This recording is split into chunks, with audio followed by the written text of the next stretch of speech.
इतिहास सिर्फ तारीखों से नहीं बनता, हर हाथ में हथियार था।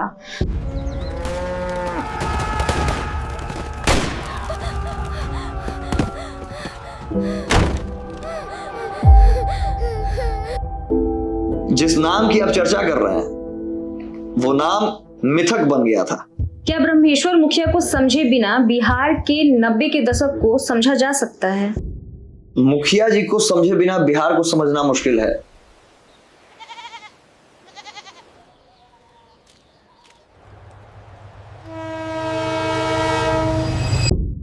बेटियों की शादियां टल रही थी।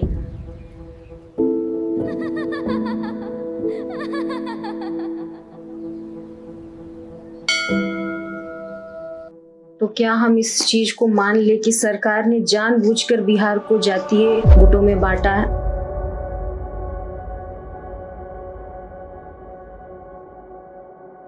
इतिहास सिर्फ तारीखों से नहीं बनता, इतिहास बनता है उन नामों से जिन पर पीढ़ियां बहस करती हैं।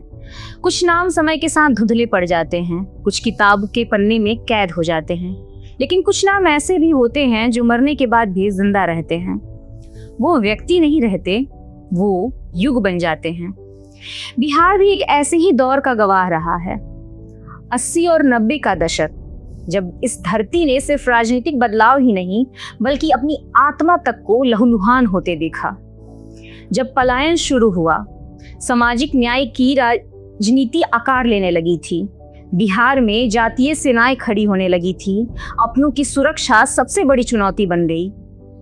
हर हाथ में हथियार था, सोना बेचकर लोहा खरीदा जा रहा था, बेटियों की शादियां टल रही थी, उत्सव की जगह मातम ने ले लिया था और किसानों के घर में अनाज से ज्यादा बंदूकें दिखाई देने लगे थे। यह वही दौर था जब बेलछी की राख तक पहुंचने के लिए भारत की तत्कालीन प्रधानमंत्री इंदिरा गांधी को हाथी पर बैठकर जाना पड़ा।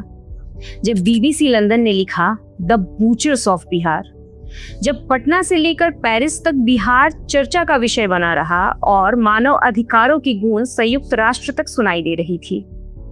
लेकिन हर इतिहास की तरह इस दौर की भी एक नहीं कई कहानियां लिखी गईं। किसी ने इसे क्रांति कहा तो किसी ने नरसंहार, किसी ने इसे सामाजिक न्याय की लड़ाई बताया तो किसी ने व्यवस्थाओं का पतन।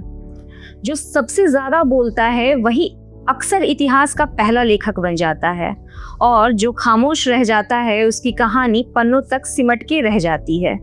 तो आज बिहार वाइब के इस एपिसोड में हम उन सवालों की तरफ चलेंगे जिन पर बात तो बहुत हुई लेकिन पूरी सच्चाई शायद ही कभी सामने आई है। बिहार के उस दौर को समझने की कोशिश करते हैं, बिना शोर, बिना पूर्वाग्रह, सिर्फ इतिहास, तथ्यों और उन आवाजों के साथ जिन्हें अक्सर सुना ही नहीं गया। कहीं ना कहीं 90 और 80 के दशक का बिहार हम जेनजीज और मिलेनियल से छूटता रहा और हमारे ही तरह के युवा ने उठकर हमारे लहूलुहान वाले बिहार को हमसे मिलाया। अमृतांशु जी, बिहार का एक ऐतिहासिक व चर्चित नाम जिसके बारे में जितनी जुबान खुली उतनी ही कहानियां निकली, वो यत्र तत्र सर्वत्र होते हुए भी आखिर बिहार से अनभिज्ञ क्यों है? जिस नाम की आप चर्चा कर रहे हैं वो नाम मिथक बन गया था। बीबीसी लंदन ने उसे मिथ कहकर संबोधित किया था। मुखिया जी ने बिहार को एक नया जीवन दिया और इस नए जीवन में बिहार 2000 के बाद पहुंचा, 2005 के बाद पहुंचा। तो 2005 के बाद के पहले की जो स्थिति थी और बाद की जो स्थिति दोनों भिन्न थे। 2005 के पहले मीडिया उतना स्ट्रांग नहीं था। 2005 के पहले उतना व्यापक स्तर पर डिस्क या फिर आप केबल्स नहीं पहुंचे थे। बिहार के गांव-गांव तक टीवी नहीं पहुंचे थे। हमको तो लगता है कि 2000 तक कई गांव में टीवी नहीं था। एक गांव के किसी एक बड़े व्यक्ति के पास टीवी हुआ करता था जहां पूरा गांव असम्बल होकर उस टीवी पर न्यूज, चाहे चित्रहार या उस समय रंगोली करके आता था सीरियल, उसको देखने जाता था। रामायण के लिए आपको याद होगा कि किस तरीके से भीड़ लग जाया करती थी दरवाजे पर जहाँ टीवी होता था। तो मुखिया जी पेपर में, अखबारों में तो हर जगह रहे, लेकिन बिहार का लिटरेसी रेट उस वक्त उतना नहीं था कि सब लोग जान पाए। इसलिए मुखिया या ये नाम बहुत हद तक अनभिज्ञ रह गया था बिहार से। क्या ब्रह्मेश्वर मुखिया को समझे बिना बिहार के 90 के दशक को समझा जा सकता है? मुखिया जी को समझे बिना बिहार को समझना मुश्किल है अगर आप 90 की बिहार की बात करें तो, क्योंकि 90 का जो बिहार था वो पूर्णतः मुखिया पर ही आधारित रहा है। 90 का जो परिप्रेक्ष्य था उसको अगर आप समझे और अगर हम आपको समझाने की कोशिश करें तो थोड़ा लंबा रहेगा, लेकिन समझना इस तरीके से कि 90 के दशक को समझने की आपको पहले 70 और 80 के दशक को समझना हो। जब बंगाल में 1962 में आई माओ जुडांग की जो सरकार थी, जब चाइना में माओ का सरकार आया और ये power comes from the barrel of the gun कहकर उन्होंने एक नारा दिया, जिसमें चाइना के कम्युनिस्ट पार्टी ने ये कहा कि पावर जो है वो बंदूक के मतलब जो ताकत जो है वो बंदूक के दम पर ही लाई जा सकती है। चाइना में माओ की सरकार बनी, उसके बाद चाइना से इस चीज को एडॉप्ट किया हमारे वेस्ट बंगाल में। नक्सलवाड़ी एक जिला है, तो नक्सलवाड़ी में मजूमदार ने, एसएम मजूमदार, कानून संथाल, इन लोगों ने मिलकर एक नक्सलवाड़ी आंदोलन की शुरुआत की, जिसमें नक्सलवाड़ी के लोगों ने हथियार उठाया जमींदारों के खिलाफ और एक सामाजिक न्याय की एक ऐसी पराकाष्ठा को पार कर दिया गया। जब बंगाल की इस नक्सलवाड़ी मूवमेंट को व्यापक स्तर पर इसका प्रचार किया गया, तो बंगाल से उठकर ये चीज बिहार पहुंची। और बिहार में पहले तो उत्तर बिहार मुजफ्फरपुर के पास एक गांव है मुसरी करके जगह है, वहां पर पहले आकर उन नक्सलियों ने सहारा लिया, लेकिन उनको उस लेवल पर मुसरी में जगह नहीं मिली, उनको उस लेवल पर उस तरीके से उनको सहायता नहीं मिली, समर्थन नहीं मिला, जिसकी वजह से उनको वापस आना पड़ा। और भोजपुर में एकवारी एक गांव है जहां उनको देश दिया गया और कहा जाता है नक्सलवाड़ी टू एकवारी। नक्सलवाड़ी से लेकर के एकवारी जब नक्सली पहुंचे वहां उन्हें जगह दिया गया, आंदोलन व्यापक हुआ। और ये जो नक्सल आंदोलन था ये कब जातीय नरसंहार में बदल गया ये पता ही नहीं चला। लगभग 90 आते आते 185 किसानों की हत्या हो गई, लगभग 150 से ज्यादा शिक्षकों की हत्या कर दी गई। और ये जो दौर बिहार देख रहा था, इसमें एक जाति को देखते हुए, एक जाति को समझते हुए सिर्फ उतने ही लोगों के साथ ये घटनाएं घट रही थी जो एक विशेष वर्ग से आते थे। उसमें ज्यादातर सवर्ण थे। और जब जातीय नरसंहार शुरू हो गया तब एंट्री होती है मुखिया जी की। तो जब इस पूरे 80 से 90 के दशक को आप जब देखते हैं और अगर मुखिया के एंट्री के बाद के बिहार को देखते हैं तो फिर आपको लगता है कि फिर जरूरी हो जाता है 90 का बाद अगर बिना मुखिया के करना। जैसे कि आपने जातीय नरसंहार का बात किया, आज भी बिहार में नक्सलवाद का जब भी जिक्र होता है समाज जातीय गुटों में बट जाता है, इसका क्या कारण रहा है?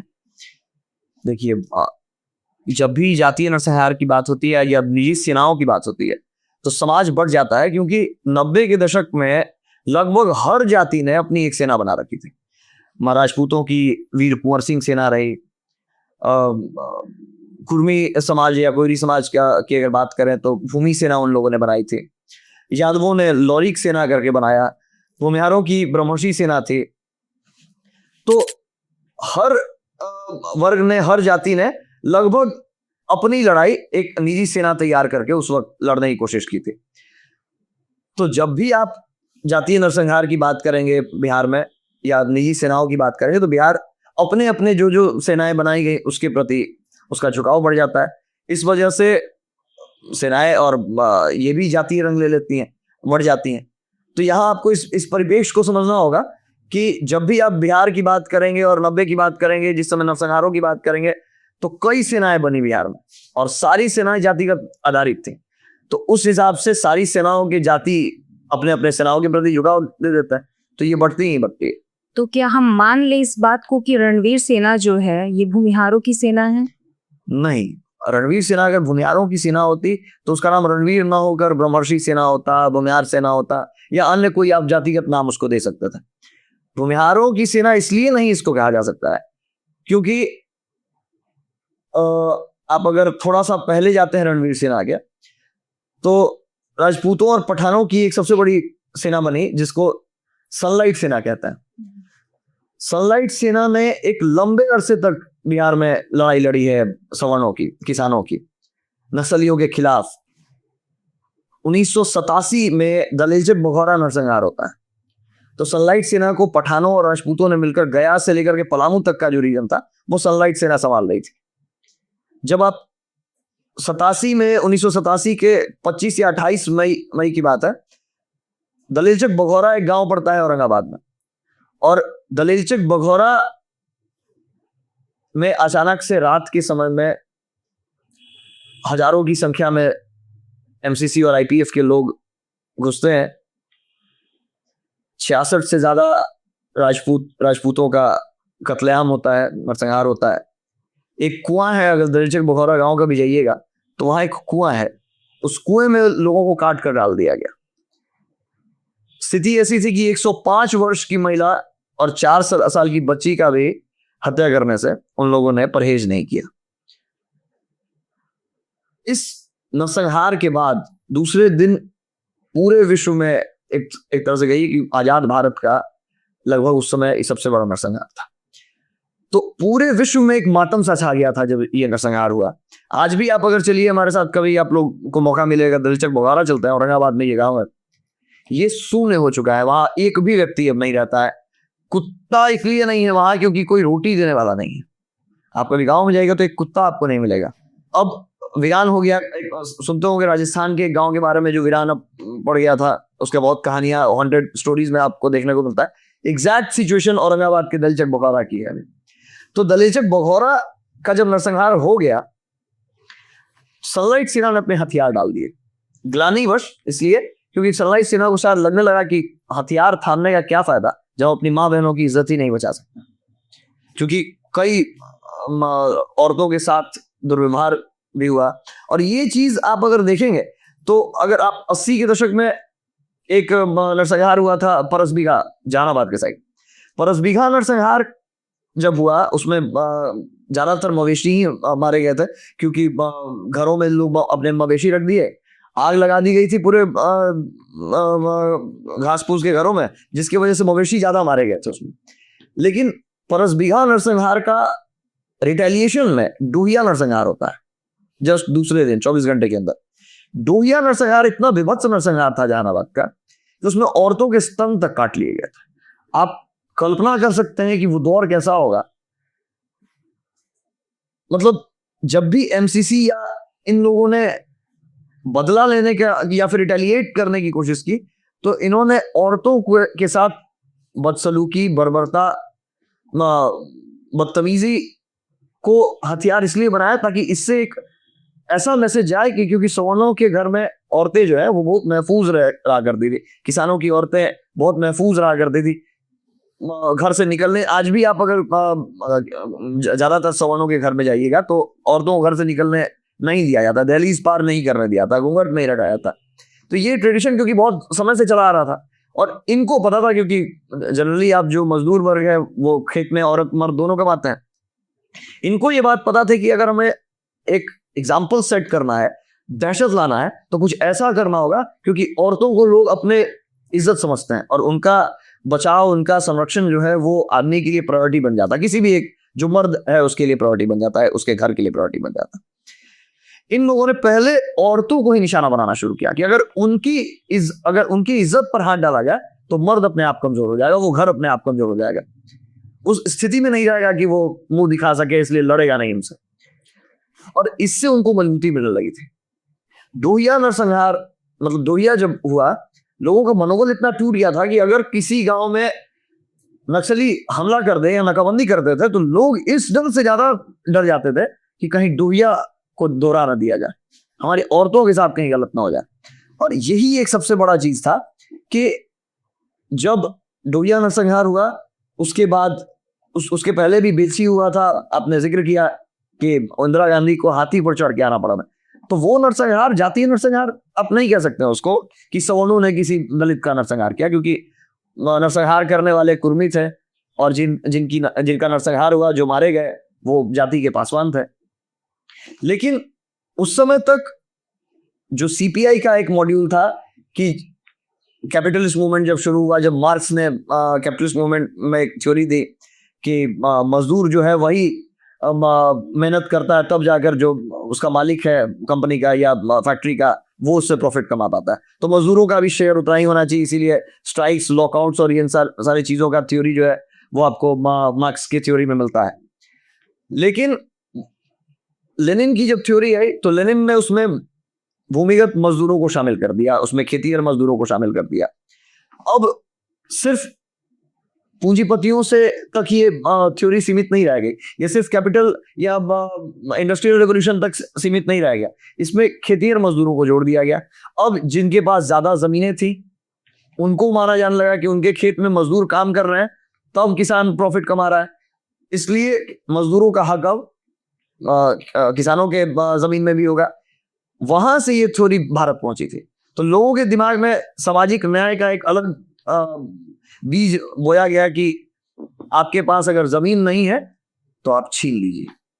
और लोगों के दिमाग में ये बात आ गई कि जिनके पास जमीन है, जो मालिक है, कल तक जिनके यहाँ आप मजदूरी कर रहे थे, कल तक जिनके यहाँ, जिनसे आपका घर चल रहा था, आपका परिवार चल रहा था, कल तक आपके सुख दुख में जो आपके साथी थे, उनके दिमाग में ये जहर बोया जाने लगा। क्योंकि पार्टी जो थी सीपीआई, उसको अपना पैर जमाना था भारत में। 62 में याद होगा जब इंडो सीनो वॉर हुआ तो भारत और चीन की आपसी लड़ाई शुरू हुई, और उसमें सीपीआई वालों ने पूरे भारत में झंडा लेकर, लाल झंडा लेकर मार्च करना शुरू कर दिया था। खुशी की लहरें इन लोगों में दौड़ गई। इनको लगने लगा था कि अब तो चाइना भारत को ऑक्युपाई कर लेगा, भारत को एनेक्स कर लेगा, और अब हम पूरे कम्युनिस्ट राज में आ जाएंगे। सिचुएशन देखिए कि कम्युनिस्टों ने उस समय जो हमारे सैनिक जिनको गोलियां लगी थी, जो घायल थे, उनको, लोगों को रक्तदान करने से मना कर दिया था कि उन लोगों को रक्तदान मत करना, क्योंकि ये खुश हो रहे थे कि हमको चाइना का रूल अब भारत में हो जाएगा। कम्युनिस्ट थ्योरी चाइना से आई थी। तो खेतीहर मजदूरों को जब लेनिन में शामिल कर दिया इस लड़ाई में, तो अब तो इसका जो दायरा है बड़ा हो गया, सिर्फ आप इंडस्ट्रियल तक सीमित नहीं रहे। इसके बाद माओ की थ्योरी आई लेनिन के बाद, और माओ ने कहा कि power comes from the barrel of the gun. बंदूक के नोक पर अगर आपको नहीं मिलता है अधिकार, तो आप बंदूक से ले लीजिए, ताकत बंदूक के नोक पर ही है। लोगों के दिमाग में माओ की थ्योरी का विश्लेषण नहीं आया, लोगों के दिमाग में सिर्फ आया कि बंदूक उठाने से आपको न्याय मिल जाएगा। और मजदूर वर्ग जिसके पास खाने को पैसे नहीं है, उनको फंडिंग के थ्रू हथियार पकड़ा दिया गया, क्योंकि आपके पास हथियार खरीदने का पैसा कहां से आएगा। इनको इनके हाथों में बंदूक दे दी गई, इनको सामाजिक न्याय का पाठ पढ़ाया गया और कहा गया कि अपने मालिकों के ऊपर आप चढ़ाई कर दीजिए। तो जब वही ये रेवोल्यूशन जब यहाँ संगठनात्मक मोड़ लेने लगा और यहाँ आईपीएफ का, एमसीसी का, पीपल्स वार का फॉर्मेशन शुरू हो गया। एक तो सीपीआई थी, कम्युनिस्ट पार्टी ऑफ इंडिया, दूसरी पार्टी हो गई सीपीआई एमएल। इसमें मार्क्सिस्ट एंड लेनिनिस्ट, एमएल का जो फुल फॉर्म है communist party of India, Marxist and Leninist, इसको जोड़ दिया गया। और इनका जो आर्म्ड मिलिटिया विंग था, जो इनका हथियारबंद दस्ता जो बना, वो पीपल्स वार, संग्राम समिति, आईपीएफ, इन सब में बढ़ गया है, एमसीसी। अब यहां से परिप्रेक्ष्य चेंज होता है। जैसे ही दलित चक बघौरा की घटना घटी, लोग डरने लगे थे कि क्योंकि इनका कुठाराघात जो होता था या इनका जो आघात होता था वो औरतों पर ज्यादा होता था। यही कारण था कि 1974 में जगदेव प्रसाद की हत्या अरवल कुर्था में हुई। उस समय अरवल डिवाइड नहीं हुआ था, जहानाबाद का एक रीजन हुआ करता था अरवल। भारत का लेनिन कहा जाने लगा था जगदेव प्रसाद को। 90 भाग हमारा है, जो आप दिया हुआ था कि 100 में से 90 शोषित हैं और 90 भाग हमारा है। ये भारत के लेनिन जगदेव प्रसाद, जिनके ऊपर पटना में जगदेव पथ आप देखते हैं, उन्हीं के नारा दिया हुआ था। मन उनका और बढ़ा, क्योंकि इन लोगों का मोटिव ही रहता था कि स्वर्णों की औरतों पर, उनके घर की इज्जत पर हाथ डाला जाए, ताकि वो मनोबल उनका टूटे, मानसिक रूप से कमजोर हो जाए। जगदेव प्रसाद का मन बढ़ा। उन्होंने 20,000 की एक सभा हो रही थी जिसमें वो मंच पर थे। उन्होंने मंच से घोषणा की कि एक नारा चल रहा था जिसमें उन्होंने कहा कि अब की सावन भादों में गोरी कलैया कादों में। मतलब उनका कहने का मतलब था कि अब की सावन भादो जब आएगा तो जो गोरी कलैया, जो सवर्ण औरतें हैं, जिनका जो गोरी, सवर्ण का मतलब गोरा होता है, गौरवर्ण, उन औरतों को अब उनके घरों से खींच कर हम अपने साथ खेतों में ले आएंगे। ये नारा लग ही रहा था मंच पर से। जगदेव प्रसाद दोहराते थे कि अब की सावन भादों में, और नीचे जो 20,000 की जनता थी वो नारा लगाती थी कि गोरी कलैया कादों में, फिर अब की सावन भादों में गोरी कलैया कादों में।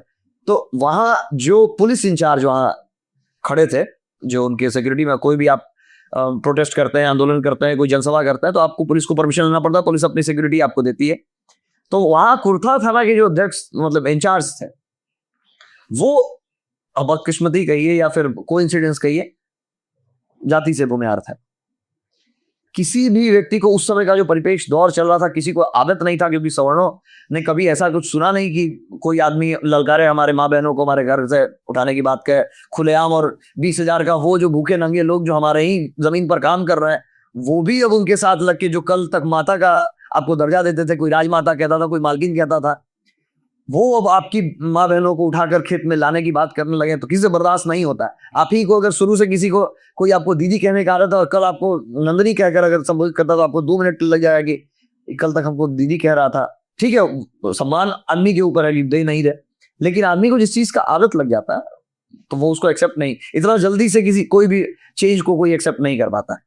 बदकिस्मती से या इत्तेफाक से भूमिहार समाज के थे और जगदेव प्रसाद को वहीं खींचकर गोली मार दी गई। बर्दाश्त नहीं हुआ।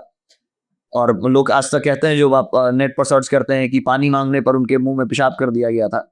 तो जगदेव प्रसाद ने अपना जो हश्र था, और जगदेव प्रसाद के माध्यम से उस वक्त के सभी लोगों ने वो हश्र देख लिया कि अगर आप इस तरीके की बातें बिहार में करेंगे तो आज भी बिहार इस चीज को एक्सेप्ट नहीं करता।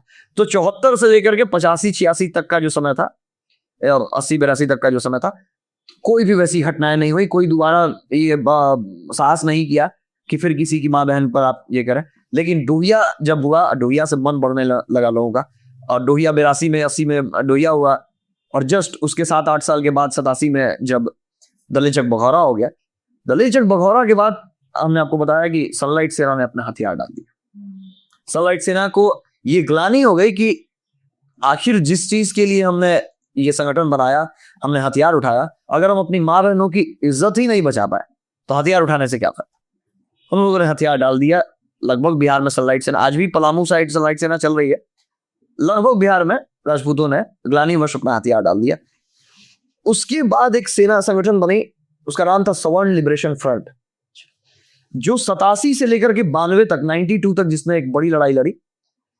सवर्ण लिबरेशन फ्रंट अब तो नहीं रहे, दिवंगत हो गए। किंग महेंद्र का नाम आपने सुना होगा, भारत के सबसे बड़े राज्यसभा के सांसद, जो सबसे अमीर सांसद में से रहे, अरिस्टो कंपनी है उनकी।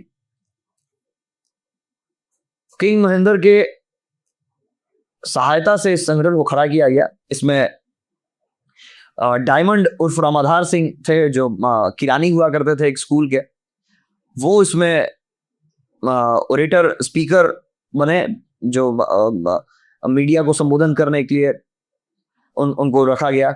और उसके कमांडर इन चीफ थे बिंदु सिंह, जहानाबाद नदौल गांव के, नदौल के रेलवे स्टेशन के पास एक गांव पड़ता है मोकर दौलतपुर, वहां के थे बिंदु सिंह। उन्होंने कमांडर इन चीफ का पद संभाला, और सवर्ण लिबरेशन फ्रंट जो है उसने एक लंबी लड़ाई लड़नी शुरू की। और ये लड़ाई तब तक चली, उसमें बरसिम्हा कार्य, मतलब बरसिम्हा नरसंहार हुआ, उसमें सेरथुआ नरसंहार हुआ, उसमें श्यामल बिघा नरसंहार हुआ। ये सारे नरसंहार जो है ये सवर्ण लिबरेशन फ्रंट ने किया। कुछ देर पहले आपने कहा था कि क्या रणवीर सेना जो है वो कोई सिर्फ भूमिहारों का संगठन था, तो जब, जैसा कि आपने अभी कुछ देर पहले कहा कि क्या रणवीर सेना सिर्फ भूमिहारों की संगठन, तो आप यहां से समझिएगा कि सवर्ण लिबरेशन फ्रंट जब बने, सवर्ण लिबरेशन फ्रंट तब तक लड़ते रही जब तक किंग महेंद्र उसको सपोर्ट कर रहे थे। रामाधार सिंह उर्फ डायमंड, इसको डायमंड सेना भी बहुत बार कहा जाता था, डायमंड जब तक गिरफ्तार नहीं हुए तो सिरथुआ नरसंहार हुआ, श्यामल बिघा नरसंहार हुआ, आपको इसमें ये बरसिम्हा नरसंहार हुआ। ये कुछ नरसंहार जो है वो उस दौर में सोल्ट लिबरेशन फ्रंट के नाम आते हैं जो इसने किया। 92 में 1992 में 12 एक गांव है गया में, 12 नरसंहार आपने सुना होगा। 12 एक गांव है 92 में डायमंड 12 में श्यामल ये बरसिम्हा नरसंहार के बाद वहां जाकर पड़ाव लिए हुए थे। उस गांव में उनके कुछ रिश्तेदार रहते थे जहां वो पड़ाव में थे, पड़ाव लिए हुए थे, वहीं रुके हुए थे। और बिंदु सिंह उस वक्त जेल में थे, यहाँ आपको बांकीपुर जेल में उस वक्त बिंदु सिंह थे। उसी वक्त कहीं से ये खबर नक्सलियों को, एमसीसी को लग गई कि डायमंड जो है वो 12 गांव में रुके हुए हैं। नतीजा ये हुआ कि जब तक नक्सलियों ने, अब देखिए कार्रवाई की एक तरीका होता है, ये न्यूज इन तक आया, इन लोगों ने अपने बाकी जहां जहां संगठन के लोग हैं वहां तक न्यूज को फैलाया, इन लोगों को एक डेट दिया गया एकत्रित होने का। जब तक ये लोग एकत्रित हुए तब तक डायमंड उस गांव से जा चुके थे। लेकिन 12 के लोगों को ये झेलना पड़ा, इसका परिणाम झेलना पड़ा। नतीजा 12 गांव को डायमंड को संरक्षण देने का ये हुआ कि 12 नरसंहार हो गया और 12 में 34 भूमियारों को या 34 किसानों को मौत की घाट नक्सलियों ने उतार दिया। 12 नरसंहार के बाद डायमंड अरेस्ट हो जाते हैं, पुलिस उनको अरेस्ट करती है और सवर्न लिबरेशन फ्रंट भी बंद हो जाता है। बिंदु सिंह जेल में ही थे, डायमंड अरेस्ट ही हो गया, किंग महेंद्र पॉलिटिक्स में आ गया। अब 92 से 94 तक बिहार को संभालने वाला कोई ताकत नहीं बचा। नक्सली प्रचंड होने लगे क्योंकि अब उनको रोकथाम करने की कोई नहीं था। दूसरी बात कि जब कोई उग्रवादी ताकतों से लड़ने के तैयार जब नहीं हो रहा था तो अब इन्होंने अपना दायरा बढ़ाना शुरू कर दिया। जहां तक ये नहीं थे अब उस एरियाज को भी टच करने लगे। तो उस समय एक निकल कर आता है, एक हमने लिखा था इस पर, एक डायलॉग लिखा गया था कि कोई ताकत नहीं बची लड़ने को उग्रवाद के तीरों से, तब बिहार की आस बंदी बस एकमात्र रणवीरों से। तो क्योंकि 92 के बाद 94 तक 2 साल तक कोई ताकत ऐसी नहीं थी जो उन उग्रवादियों को संभाल सके। उसी समय नाकाबंदियां शुरू हो गई जहानाबाद में, भोजपुर वाले साइड सबसे ज्यादा ये पहले शुरू हुआ क्योंकि एक वारी नहीं नक्सलियों को पहला बेस मिला था। तो वहां उसके पहले जहां भी नाकाबंदी लगती थी तो नाकाबंदी तोड़ना बहुत मुश्किल हो जाता था। हमारे ही गांव में जब नाकाबंदी अकबरपुर में जब लगा तो 7 साल तक नाकाबंदी नहीं टूटा। अब आप सोचिए नाकाबंदी कैसे होता है जब नक्सली पूरे गांव में झंडा गाड़ देते हैं, हर जमीन पर आपके झंडा गाड़ दिया गया, लाल झंडा गाड़ दिया गया। नाकाबंदी करने पर पूरे गांव को घेर दिया जाता है और उस गांव से कोई भी व्यक्ति अपना, मतलब जो किसान है वो अपना अनाज ले जाके बाहर अपने मन से बेच नहीं सकता है। कोई व्यक्ति अनाज तो छोड़ दीजिए, बाहर शादी के लिए अपने निकल नहीं सकता, बाहर निकलेंगे गोली मार दी जाएगी क्योंकि चारों तरफ से नक्सली कैंप कर लेते हैं। तो अब जिस गांव में सोचिए कि 1 साल 2 साल तक तो आदमी बेयर कर लेगा, कोठी में अनाज है, आपके जमीन में झंडा गाड़ दिया गया है, तो जमीन में झंडा गाड़ देने से सबसे बड़ा दिक्कत होता है कि आपकी खेती रुक गई, मजदूरों को मना कर दिया गया कि आप खेती इस पर नहीं करेंगे। अब किसान का जमीन परती पड़ गया, अब मजदूरों के पास तो एक यही रोजगार था ना कि अपने मालिकों के जमीन में काम करें, उनको मना कर दिया गया।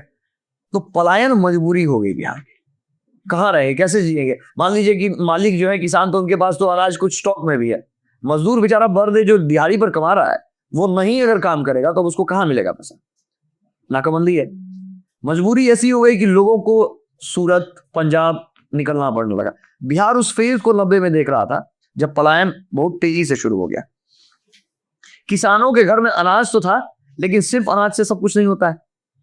अनाज से आपका चप्पल नहीं आ जाएगा क्योंकि आप निकाल कर बाहर जाकर बेच नहीं सकते। लोगों ने अपने परिजनों को शहर भेजना शुरू कर दिया, अपने बच्चों को 10-10 की तक केस, क्योंकि जब भी कहीं कुछ होता तो पूरा गांव का नाम उसमें डाल दिया जाता। जैसे आज SC/ST एक्ट में आप देखते हैं, उसी तरीके से गांव का गांव नाम हो गया, किसी गांव में नरसंहार हुआ तो अब लोगों ने अपने बच्चों का कैरियर बचाने के लिए उनको भगाना शुरू कर दिया। तो 50-50 बीघा के जो जोतनिहार थे, खेतिहर थे, उनके बच्चे बाहर चले गए बहुत कम उम्र में। तो ऐसा नहीं है आपको भेजने के लिए, क्योंकि नाकाबंदी लगी हुई है, जमीन आप बेच नहीं सकते, कोई जमीन खरीदेगा नहीं उस गांव में जहाँ नाकाबंदी लग गई है, जहाँ नक्सली जमा गाड़ दिए। अब क्या होता था कि वो बच्चे जो 10th में है, 9th में, या फिर नहीं अपना 10th कंप्लीट कर पाए, वो बाहर तो चले गए। उन किसानों के बच्चों को अब उनके पास रोजगार का कोई ये नहीं बचा, क्योंकि क्वालिफिकेशन नहीं है तो आपको रोजगार नहीं। तो क्या करें आप देखते होंगे कि दिल्ली में, सूरत में सबसे ज्यादा गार्ड्स की नौकरी बिहार के जो सवर्ण लोग हैं वो कर रहे हैं। ये मजबूरी हो गई, मजबूरी हो गई लोगों को गार्ड्स का नौकरी करना, क्योंकि आपको कहीं गाड़ी का नौकरी मिल सकता है जहां आप 10th भी पास नहीं है। 50-50 बीघा आपके गांव में खेत है, लेकिन कोई आपका वैल्यू नहीं दे रहा, कोई आपको मानता ही नहीं कि आपके पास 50 बीघा खेत, जिसके पास 50 बीघा खेत होगा वो नौकरी करना थोड़ी आएगा। ये स्थिति बन गई बिहार की। बिहार पलायन से गुजरने लगा। आज जो लोग बिना कुछ सोचे समझे बिहारियों को गाली दे देते हैं कि बिहारी है कि आप चले जाइए हरियाणा साइड, दिल्ली साइड, उन लोगों ने संघर्ष नहीं देखा है बिहार, किस मजबूरी में, किस परिस्थिति में बिहार के लोग बाहर उस वक्त आए थे। बिहार की सरकार उस वक्त कितना अपने आप को असहाय महसूस करती थी, सुरक्षा देना तो दूर, उनकी बेसिक नीड्स को पूरा नहीं कर पा रही थी। अब इसके वजह से क्या हुआ कि जब पलायन शुरू हो गया, लोग भागने लगे, किसानों की जमीनें परती हो गई। टोटल मिलाकर 5 लाख एकड़ जमीन बिहार में, और स्वतः मध्य बिहार का, परती हो गया। खेती रुक गई, जबकि बिहार जो है सबसे बड़ा एग्रीकल्चरल बेस्ड जीडीपी है इसका, कृषि राज्य इसको कहा जाता है। और सोचिए उस राज्य में अगर आपका खेती ही रुक जाए तो वो उस राज्य का जीडीपी कैसे गिरेगा, पर कैपिटा इनकम कैसे गिरेगा। बिहार का नाम बिहारू स्टेट में आने लगा। बिहार को लोग पिछड़े राज्य के तौर पर देखना शुरू कर दिए। मजदूर यहाँ से पलायन करने लगे, तो कोई चीनी मिल्स थे आपके यहाँ, जूट मिल्स थे, वो सब बंद होने लगे, क्योंकि यहाँ आपको सैलरी फिर नहीं मिलने लगी। तो जब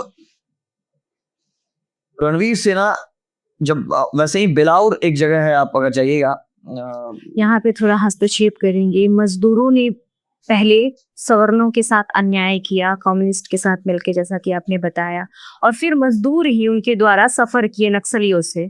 उनके साथ तो दोहरा व्यवहार हो गया। उनके साथ दोहरा व्यवहार ही नहीं हुआ, उनको चीट किया गया। देखिए आप बता ना, नेता किसका बना जाता है? अनपढ़ लोगों का।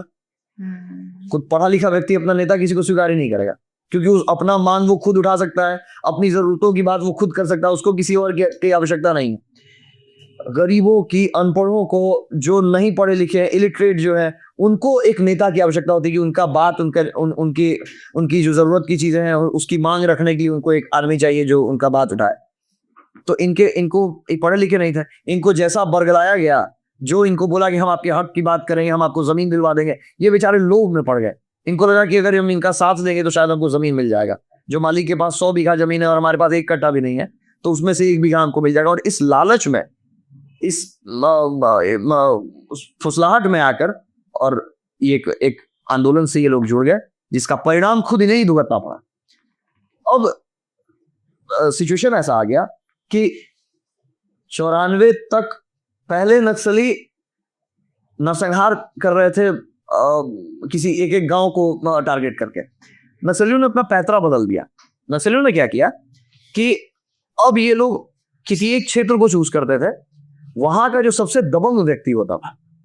अब इन्होंने टारगेट किया कि ज्यादा लोगों को मारने पर फिर हमको लेवी कौन देगा? अगर एक गांव पूरा खत्म कर देंगे तो गांव में कोई रहेगा ही नहीं, तो लेवी हमको कौन देगा? और बिना लेवी की नक्सली कोई संगठन चल नहीं सकता। इन लोगों ने क्या किया कि शुरुआत किया टारगेट करना कि उस क्षेत्र का सबसे दबंग व्यक्ति जो उन लोगों की तरफ, क्योंकि जब आप हमला कर रहे हैं तो सामने भी कोई जो भी दबंग होगा या फिर जो लड़ाकू होगा वो लड़ना पसंद करेगा। तो दरबार बीटा क्षेत्र है आरा की साइड, वहां के ज्वाला बाबू थे, जाति के राजपूत थे। ज्वाला बाबू की हत्या, पहले ज्वाला बाबू को इन लोगों ने कॉम्प्रोमाइजिंग स्टेट में लाया। ज्वाला बाबू को जब लगने लगा कि अब नक्सलियों से हमारे लड़ाई तो चली रही थी, ज्वाला बाबू के अगेंस्ट नक्सली, लेकिन एक टेबल पर एक जैसे होता है कि समझौता किया गया, इनको कॉम्प्रोमाइजिंग स्टेटस में लाया गया। ज्वाला बाबू के कॉम्प्रोमाइजिंग स्टेट मतलब इन लोगों ने पहले उनको अपने कॉन्फिडेंस में लिया। ज्वाला बाबू को लगने लगा कि अब हमारी हो गई है, समझौता हो गया, नहीं हमको कुछ करेगा। इन लोगों ने घात किया और ज्वाला बाबू को 5 परिवार के साथ धोखे से मार दिया। दरबार बीटा के ज्वाला बाबू की हत्या के बाद उस क्षेत्र का जो ताकत थी, जो लड़ने वाली नक्सलियों से, वो धराशायी हो गई। अब कोई लड़ने के लिए बचा नहीं उनके साथ। उसके बाद उस पूरे एरिया पर इन लोगों ने लेवी बांध दिया, बोला कि अगर जो भी इसका विरोध अब करेगा उसका हश्र दरबार बीटा के ज्वाला बाबू की तरह होगा। अब ज्वाला बाबू जैसा बड़ा आदमी अगर मारा गया तो फिर बाकी लोगों की क्या मिसाल, लोग नक्सलियों के अंडर में आ गए। फिर इन लोगों ने देखा कि एकवारी जो गांव है भोजपुर में, एकवारी में भोला बाबू लड़ रहे थे उस वक्त नक्सलियों से। तो इन लोगों ने अब देखा कि उनके साथ जो ताकतें लड़ रही हैं, तो होता है ना कि आप सिपाहियों को मारने से बेहतर है कि राजा को ही मार दो। राजा गया, सिपाहियों का मनोबल ऐसे ही टूट जाएगा, राज्य आपका। इन लोगों ने अब की भोला बाबू को, भूमिहार थे जात के, जो मुखिया जी ब्रह्मेश्वर मुखिया के शब्द ही हुए, छोटे वाले बेटे इंदुभूषण जी के ससुर जो है, भोला बाबू को का परिवार लड़ रहा था उस वक्त नक्सलियों से। प्रमोद का ये लोग थे। नक्सलियों ने अब की भोला बाबू के 5 परिवार को टारगेट किया, मारा। एकवारी में लड़ने वाली जो ताकत थी वो धराशायी हो गई। इन लोगों ने वहां भी लेवी पूरे एकवारी क्षेत्र को बांध दिया। नक्सलियों का मनोबल बढ़ते जा रहा था। इसके बाद इन लोगों ने बेलाउर, एक गांव है भोजपुर में, बेलाउर की नाकाबंदी कर दी और वहां पर नारा दिया कि ध्वस्त किया बीटा एकवारी, अब की है बेलाउर की बारी। ये नारा चला कि अब की है बेलाउर की बारी, और उसके बाद इन लोगों ने नाकाबंदी कर दिया बेलाउर की। वहां पर पहली बार मुखिया जी का, अब देखिए, राजपूतों को भी चैलेंज कर दिया गया, भूमिहारों को भी चैलेंज कर दिया गया।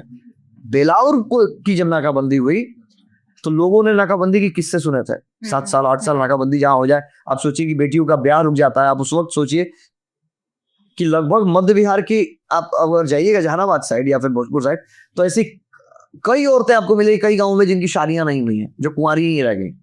क्यों? क्योंकि उस वक्त जो 92-91 का जो बिहार था, उस वक्त 22 साल होते होते बच्चियों को बोझ समझा जाने लगता था कि 22-23 के बाद अगर शादी नहीं हुआ तो इससे शादी कोई नहीं करेगा। अब सोचिए कि जिस गांव में 10 साल का नाकाबंदी लग गया और लड़की अगर 22 साल की हो गई है तो 32 साल, अब उस लड़की का शादी होगा? 32 साल में किसी सवर्ण की बच्ची से को शादी करेगा उस वक्त? आज तो खैर अब आप इंडिपेंडेंट है, उस वक्त नहीं करता। यही परिणाम हुआ कि कई घर सुने हो गए, बेटियां कुंवारी रह गई। अब जो बाप अपने बच्चियों के लिए गहने संजोग के रखे थे कि हम इनको जब इनकी शादी होगी तब उसमें देंगे, कई सालों की मेहनत से आदमी गहना बनवाता है, वो अब बस शोभा के काम आए क्योंकि उस बच्ची के जब उपयोग में नहीं रहेगा। यही परिस्थिति बन रही। जब यही हुआ बिलाउर में, जब नाकाबंदी हुई तो लोगों को ये डर सताने लगा कि ऐसा ना कि जैसे बाकी गांवों के साथ हुआ। उस वक्त पहली बार मुखिया जी को लोगों ने देखा। मुखिया जी बिलाउर पहुंचे, ब्रह्मेश्वर मुखिया। उन्होंने बिलाउर की पब्लिक से अपील की कि आखिर कब तक हम सहेंगे, किसी को तो प्रतिकार करना होगा। उन लोगों ने कहा, बिलाउर के लोगों ने, कि कैसे करेंगे, आज तक कोई नहीं कर पाया, जब पुलिस ही नहीं कर पा रही है तो हम कैसे करें। मुखिया जी ने उस वक्त ये बेड़ा उठाया। सारे लोग लगभग उस वक्त, क्योंकि लोग नक्सल आंदोलन के समय में अधिकतर लोग अब शहर जाकर बसने लगे थे, गांव छोड़ना पलायन आपको हमने बताया कि शुरू हो गया था। तो जितने बिलाउर के लोग जो आरा शहर में जाकर नौकरी करने लगे या पटना आकर नौकरी करने लगे थे, मुखिया जी ने अपील की कि हर घर से जो लाइसेंसी हथियार है वो हम लोगों को दिया जाए। जो लड़ने के लिए तैयार है उनको लाइसेंसी हथियार एटलीस्ट प्रोवाइड कराइए। और हर नौकरी करने वाला व्यक्ति जो बाहर नौकरी कर रहा है शहर में जाके, उन लोगों से कहा कि अपने सैलरी का दशांश आप डोनेट कर दीजिए, क्योंकि आप तो लड़ भी नहीं रहे हैं, आप तो बाहर आ गए, सेफ हैं। लेकिन आपके गांव की लड़ाई जो लोग लड़ रहे हैं, अगर उनको आप मदद भी नहीं कीजिएगा, और आपका भी जमीन है वहां, आपका भी घर है, तो उसको प्रोटेक्शन हम दे रहे हैं अगर, तो आपको कुछ तो सहायता करनी चाहिए। लोगों ने मुखिया जी की बात को रजामंदी दी और लोग तैयार हो गए। मुखिया जी रोज सुबह शहर आते, जो अमाउंट होता कलेक्ट करते, जो हथियार, लाइसेंसी हथियार जो लोग अपने साथ लेकर आते उन लोगों से हथियार लेते, बिलाउर पहुंचते, बिलाउर के लोगों को देते, पैसों से जो गोलियों की आवश्यकता या फिर जो भी चीज नीडफुल चीजों की आवश्यकता होती थी। 3-4 दिन तक ये चला और पहली बार इतिहास में ऐसा हुआ कि 7 दिन में नाकाबंदी तोड़ दी गई। जो 7-7 साल तक नहीं टूटता था वो 7वें दिन नाकाबंदी, ऐसे तो लोग 3 दिन ही कहते, लेकिन 7 दिन लग गया था। मुखिया जी का व्यक्तित्व कैसे इतना प्रभावशाली था कि इतने बड़े बड़े बाहुबलियों की मौत के बाद भी लोग जो डरे सहमे लोग थे वो खड़े हो गए उनके साथ, और 7 दिनों में ऐसा इतिहास रच गया। मुखिया जी ने ये प्रभाव, निर्दलीय मुखिया 22 साल हो रहे हैं अपने गांव खोपिरा के, ये प्रभाव उस एरिया में उनका था कि मुखिया दबने वाले व्यक्ति में से नहीं थे शुरू से ही।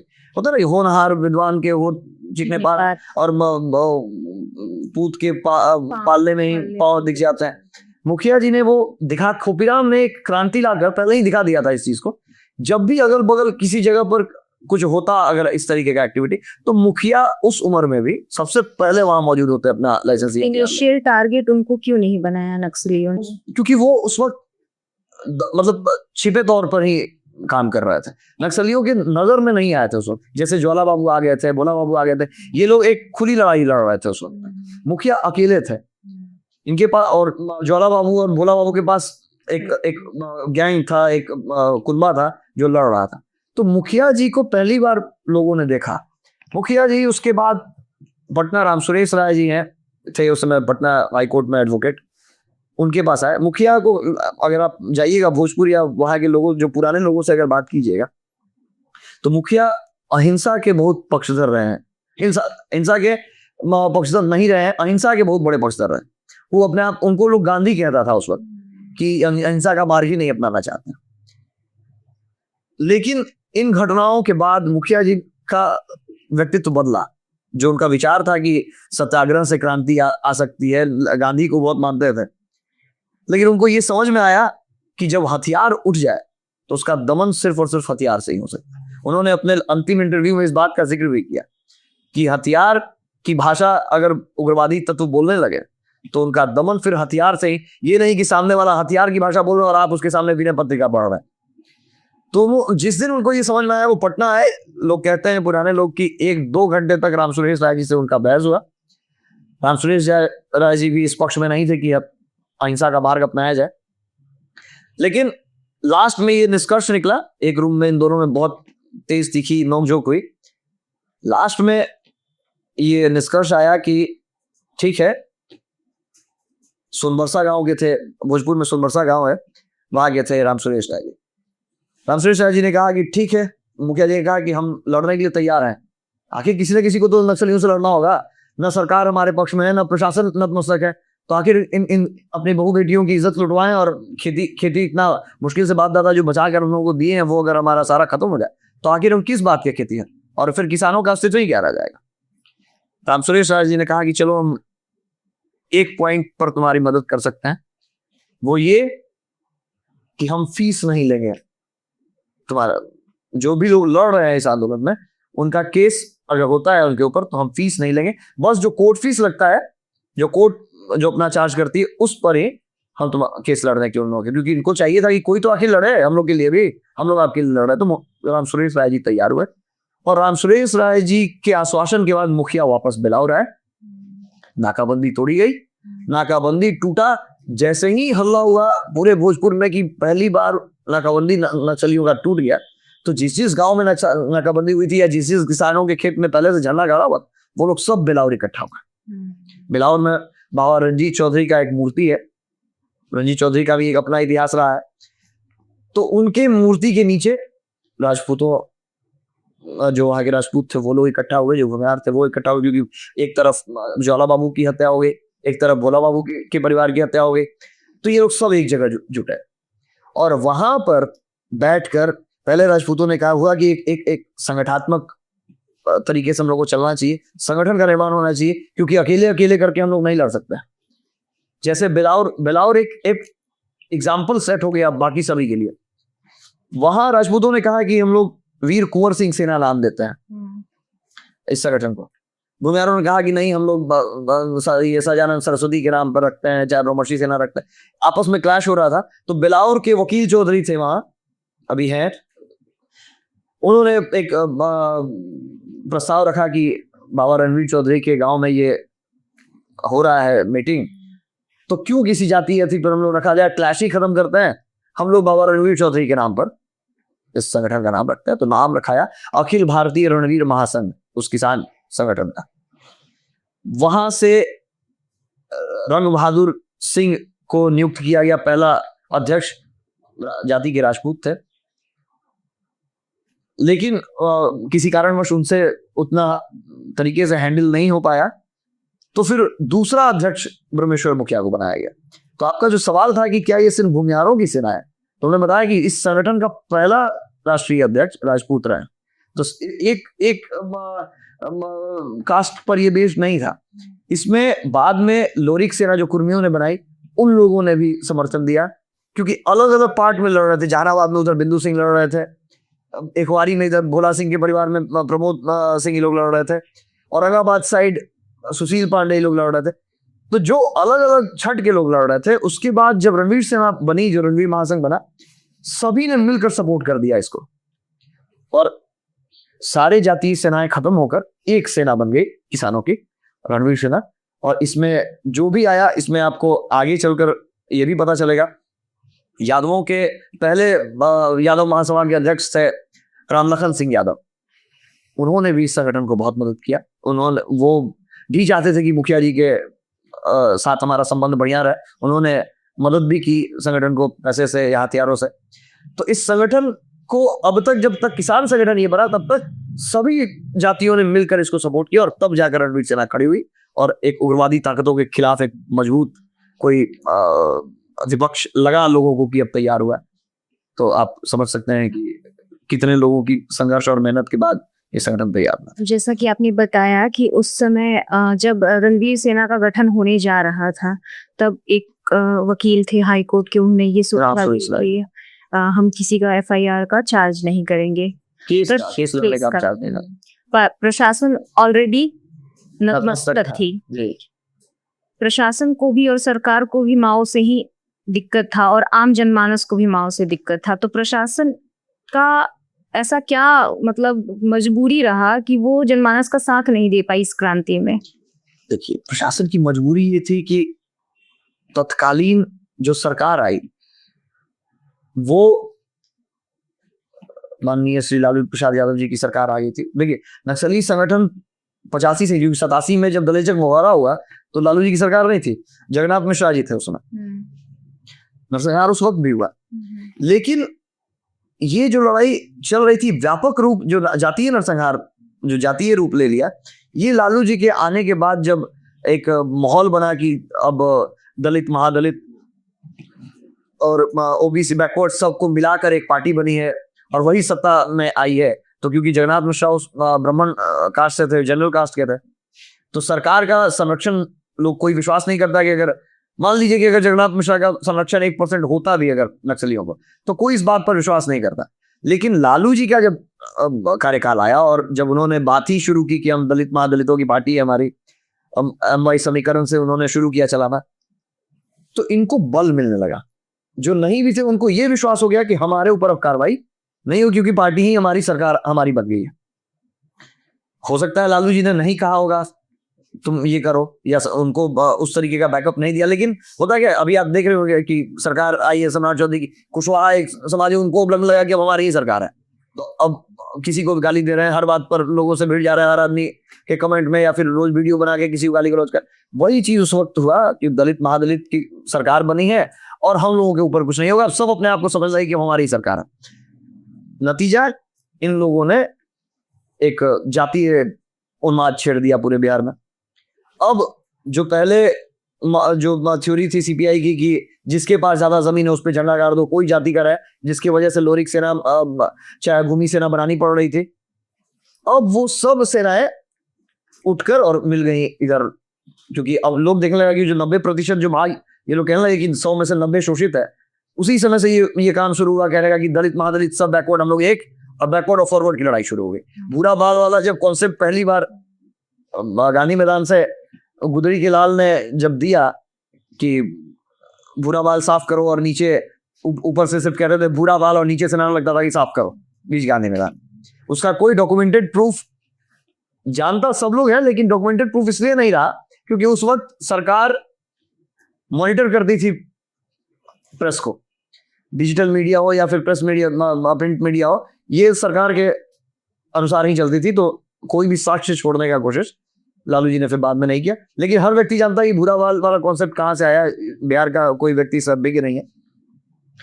तो भूरा बाल वाला जब लगा तो उसमें बस 4 जातियों का नाम था, भू से भूमिहार, र से राजपूत, बा से ब्राह्मण और ला से लाला। तो इन चारों को अलग कर दिया गया। तो इन चारों को अलग करने के बाद बाकी जितनी सारी जातियां थी वो एक अपने आप को समझने लगी। अब इन लोगों को लगने लगा उसके बाद कि सबसे बड़ा हमारा जो दुश्मन है यही चार जाति है। तो अब तो जातीय सेंट्रिक हो गया ये पूरा का पूरा आंदोलन। और उसके बाद जो बाकी जो इन चारों जातियों के अलावा जो जातियां थी वो सब एक संगठन को ज्वाइन कर ली, और जिसकी वजह से आईपीएफ, एमसीसी, संग्राम समिति ये मजबूत होने लगा। ये सारे जाति वाले लोग एक संगठन में हो गए, और जो फॉरवर्ड जिनको अलग थलग कर दिया गया वो फिर एक संगठन में हो गए। तो अब बनाम हो गया सवर्ण वर्सेस दलित, महादलित, बैकवर्ड्स। यही जातीय उन्माद का कारण बन गया। और यही जो आप अभी आपने सवाल किया कि आखिर क्यों ऐसा हुआ, तो ये लालू जी का कि सरकार के आने के बाद इन लोगों को लगने लगा कि अब हम जो है वो 70%, 85% एक तरफ है, और हमारा सबसे बड़ा जो दुश्मन है वो ये 4% लोग हैं। तो क्या हम इस चीज को मान ले कि सरकार ने जानबूझकर बिहार को जातीय गुटों में बांटने का काम किया? उस समय के पॉलिटिक्स का ये मांग हो गया था, क्योंकि लालू जी की सरकार आई ही थी इसी कॉन्सेप्ट में। तो जो सरकार आई ही है दलित महादलितों का सिर्फ बात करें, उन्होंने कभी नहीं कहा कि हम सवर्णों के का सरकार या सवर्णों के लिए भी ये सरकार है। तो जब सरकार ही आप में भेदभाव कर रही है, तो जिसने उस सरकार को, जिन लोगों ने वोट देकर बनाया है, तो वो तो लाजमी सा बात है कि उसी लिए उनको लाया ही गया है। तो सरकार उसी के लिए सरकार ही लाई गई थी कि चार जातियों से। खैर, फिर से हम लोग रणवीर सेना पर आते हैं। रणवीर सेना का गठन हो गया, रणवीर सेना की गठन बैठक हो गई।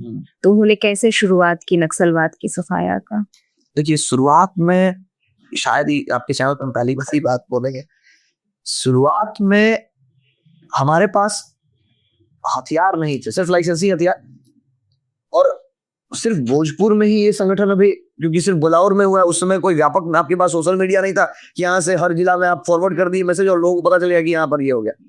पेपर एक माध्यम था जिससे लोगों तक न्यूज पहुंचा कि हाँ। और एक चीज और है कि उस वक्त जो है राजधानी ही, आज भी राजधानी ही एकमात्र जगह है जहां का न्यूज आपको 38 जिला में सेम एज इट इज, अगर एक पेज में है तो हर जिला में एक पेज नहीं छपेगा। अगर किसी दूसरे डिस्ट्रिक्ट का कोई न्यूज होता तो राजधानी पहुंचने में अगर वो एक पेज का है तो वो इतने छोटे कॉलम में आ जाता है राजधानी पहुंचते पहुंचते। यहाँ के पेपर में अगर छपेगा तो वो इतना छोटा कहीं जगह उसको मिलेगा। तो पूरे तरीके से आप राजधानी के लोग इस बात को नहीं, या फिर एक डिस्ट्रिक्ट का जो न्यूज है वो दूसरे डिस्ट्रिक्ट तक नहीं पहुंच पाता था। पेपर में भी रीजन डिवाइडेड होता था कि भोजपुर के लिए का पेपर हिंदुस्तान का अलग, उत्तर साइड का, उत्तर बिहार का पेपर अलग, मध्य बिहार का पेपर जहानाबाद का अलग। आज भी ऐसा रहता है। तो उस वक्त तो पूरी जगह ये बात फैली नहीं, लेकिन जहां जहां तक कानों कान मुंह से बात पहुंची, सब लोग एक जगह एकत्रित हुए। जितने लोग जाने, एक दूसरे से बात फैलना शुरू हुआ। सबसे बड़ी चुनौती जो आने लगी रणवीर सेना के पास कि नक्सलियों, आपने कहा ना कि आखिर पुलिस क्यों सफाया नहीं कर पा रही थी नक्सलियों का, वो इसलिए नहीं कर पा रही थी कि नक्सलियों को सरकारी संरक्षण तो मिल गया। सरकार, अब उनको लगना है सरकार हमारी है तो सब लोग एक संगठन ज्वाइन कर ली। दूसरा कि उनको फंडिंग बाहर से, चाइना से आनी शुरू हो गई। उसी समय एलटीटी, राजीव गांधी की हत्या हुई 92 में, आपको याद होगा। 91 में राजीव गांधी की एलटीटी ने हत्या की थी, उड़ा दिया था उनको। तो वो भी एक नक्सली ऑर्गेनाइजेशन था जो साउथ में ऑपरेट कर रहा था। तो अब देखिए कि नक्सलियों को साउथ से भी बैकअप मिलने लगा, ऊपर से चाइना देना शुरू कर दिया। अब चाइना की जो फंडिंग भारत में आनी शुरू हुई तो इनके पास अत्याधुनिक हथियार आना शुरू हो गए। पुलिस के पास उस समय 303 का ही हथियार था। बिहार सरकार इतना ज्यादा घोटाले में लिप्त हो गई थी कि बजट ही इसके पास नहीं था पुलिस वालों को सैलरी देने के लिए भी ठीक से। तो आप हथियार कहाँ से देते हैं? और ये तो प्योर है कि आपका स्टेट स्पॉन्सर्ड जो भी ऑर्गेनाइजेशन है उसको तो स्टेट ही अपने फंड में से पैसा देगी। सेंट्रल तो उसको पुलिस, आपके स्टेट की पुलिस को देगा नहीं फंड। दिक्कत यहाँ क्या आने लगी कि नक्सलियों के पास तो अत्याधुनिक हथियार था, पुलिस हमारी बेचारे के पास हथियार नहीं। तो कोई भी पुलिस वाला बिना हथियार के क्यों मारा जाने के लिए जाएगा उनसे लड़ने के लिए? उनकी भी मजबूरी समझिए। दूसरा कि लालू यादव या फिर वो जो सरकार उस वक्त की थी वो दलितों महादलितों के ही वोट पर वो सरकार बनी है। अगर लालू जी ऑपरेट करा देते पुलिस को या फिर आर्मी के थ्रू नक्सलियों पर अगर चार्ज करा देते या फिर अगर उन पर हमला होता तो सबसे बड़ी चुनौती थी कि लालू जी की सरकार गिर जाती क्योंकि वो तो जो उन जिनके ऊपर चार्जेस होता है वो तो यही क्लेम करता है कि सरकार मरवा रही है हम लोगों को, और फिर आपका जो वोट बैंक है वो कटना शुरू हो जाता। तो लालू जी ने मुनासिब नहीं समझा कि इनको रोका थामा जाए, नहीं तो फिर हमारे भाई वोटिंग उन्हीं के ऊपर है। दलित महादलित अगर बढ़ गए तो हमारा हमको वोट दूसरा स्वर्ण तो देगा नहीं, हम पहले ही अलग कर चुके हैं उसको। तो अब यहां से पुलिस भी मजबूर हो गई, सरकार भी मजबूर हो गई और नक्सली मजबूत होने लगे। ये दोनों मजबूर थे और नक्सली मजबूत, तो इसलिए पुलिस लड़ने में असक्षम हो गई। ये सबसे बड़ा कारण है।